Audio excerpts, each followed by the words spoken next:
So we went into Snow Canyon State Park, and there was a couple places we wanted to see based on other TikTok and YouTube reviews. And one of them was just called the Petrified Sand Dunes. So I wasn't exactly sure what to expect. It was listed as a moderate hike, so that made me a little bit nervous, but it wasn't too bad at all. It was kind of light on the moderate.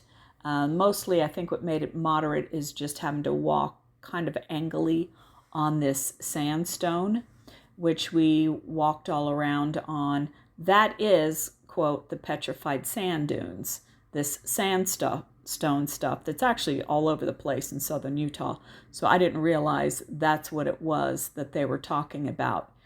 It was ridiculously windy up here. Cold, windy, the storm front coming through. It was pretty wild times.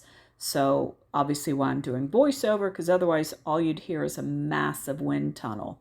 But it was a good walk on our way to the other side. So in between going to the Petrified Sand Dunes in Snow Canyon and the lava tubes in Snow Canyon, rather than come all the way out and go back around, we did a shortcut through, it's just Butterfly Canyon, Butterfly Trail. Butterfly's in the title.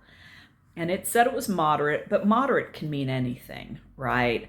And this was very, very moderate. It was not a light moderate, it was a heavy moderate, because there was a lot of unsure footing, like little rocks and things you had to go over. And then there was a whole lot of up and down sandstone, which isn't necessarily very slick, but still there was a lot of, incline, a lot really figuring out where to put your feet. I'm super uncomfortable with that because this I've kept to my hands, but I'm one sprained ankle away from running the very serious risk of it being in my feet. So I am so overly cautious. And so it was a little intense. It was extremely uncomfortable. There was parts where my husband would be in front of me and I would be holding on with my good hand on this like crossbody bag that he had in the back of him, so that, I could lean on him, especially as we're going downhill and stuff. So I would just feel a lot more comfortable. But if you saw me, you would have literally thought I was blind, because I'm holding on and he's describing everything as we're going. Again, I've always been very, very, very nervous about slips and falls. It's just my thing. I'm very worried about it. But now with this condition, I'm extra worried about it. So that, I'm gonna be honest, that sucked. And I was very stressed out by the time we got over to the lava tubes. But then we went back the direct path to the car, and that was not bad at all. So if I have to do it again, I'll just be like, you know what, no shortcuts. We're gonna go lava tubes, which is really cool, or we're gonna walk over and do the Petrified Sand Dunes. We'll just do them separately and come back out to the street and go, rather than go that back way where you're literally kind of on the sides of mountains doing things like that. So this area is called the lava tubes. Unfortunately, the signs were too sun-bleached. You couldn't really read them. But this black is literally from lava from a prehistoric volcano that used to be in southern Utah.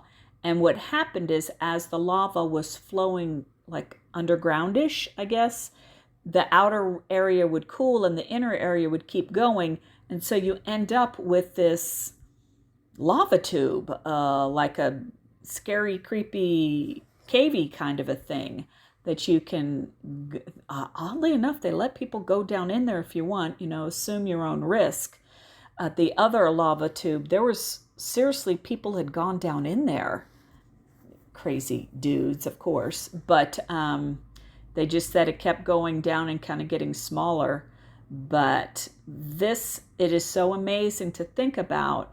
Whenever that southern Utah, there was just a big old honking volcano down here that exploded, erupted,